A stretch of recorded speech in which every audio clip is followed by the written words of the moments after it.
Hello friends, welcome to my channel রোমানাস cooking world. আমি আজকে আপনাদের জন্য নিয়ে এসেছি এই গরমের এবং রমজানের জন্য ইফতারিতে খুবই রিফ্রেশিং লাগবে এই রেসিপিটা খেতে। আর সেটা হলো ঠান্ডা ঠান্ডা কুল কুল পুদিনার শরবত। এই শরবতটা এতই টেস্টি যে কি বলবো, যখন তৈরি করবেন তখনই বুঝতে পারবেন যে আমি কতটুকু সত্যি বলেছি।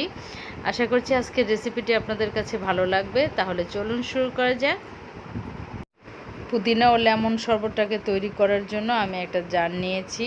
ব্লেন্ডার 1 কাপ ফ্রেশ পুদিনা। আগে আমি অল্প পানি দিয়ে এগুলোকে ভালো করে ব্লেন্ড করে নিব, তারপরে আমি পানি মিক্স করব।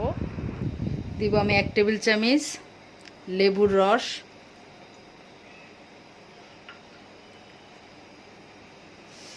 দিব 1 কাপ 1 গ্লাস ঠান্ডা পানি, দিব হাফ চামচ বিট লবণ, রক সল্ট বা কালো লবণ যেটাকে বলে সেটা। আর দিব এখানে আমি চিনিটা আমার টেস্ট অনুযায়ী দিচ্ছি। চিনিটা আপনাদের টেস্ট অনুযায়ী দিয়ে নেবেন, যেরকম খেতে পছন্দ করেন। আর দিব জিরার গুঁড়া, আর দেব সামান্য লবণ। তবু আমি একটু টেস্ট করব, তারপরে এটাকে লাগলে আবার দিব।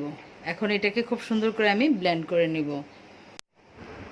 আমার শরবতটা ব্লেন্ড করা হয়ে গেছে। এখন আমি একটা ছাঁকনি দিয়ে ছেঁকে নিচ্ছি। আমি দুইটাতে পরিমাণ মতো দিয়ে দিব। তারপর আমি এটাতে ঠান্ডা পানি মিক্স করব। আপনারা আইস কিউবও দিয়ে নেবেন, তাহলে আরও বেশি ভালো লাগবে খেতে।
খুবই টেস্টি একটা শরবত, বাসায় অবশ্যই রমজানে ট্রাই করবেন। আর আমাকে কমেন্ট করে জানাবেন কমেন্ট বক্সে যেটা কেমন হয়েছে।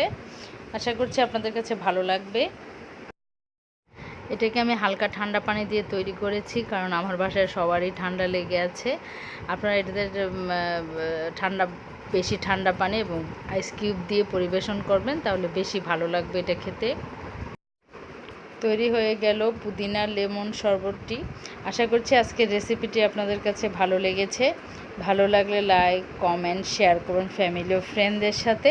আর আমার চ্যানেলটিকে সাবস্ক্রাইব করবেন, আর সাবস্ক্রাইব করে পাশে থাকা বেল আইকনটিকে বাজিয়ে রাখবেন। তাহলে যখনই আমি কোনো রেসিপি আপলোড করব, সাথে সাথে আপনাদের কাছে নোটিফিকেশন চলে যাবে। অনেক ধন্যবাদ ভিডিওটি দেখার জন্য। আবার ফিরে আসবো কোনো নতুন রেসিপি নিয়ে। সে পর্যন্ত সবাই অনেক ভালো থাকবেন। আল্লাহ হাফেজ।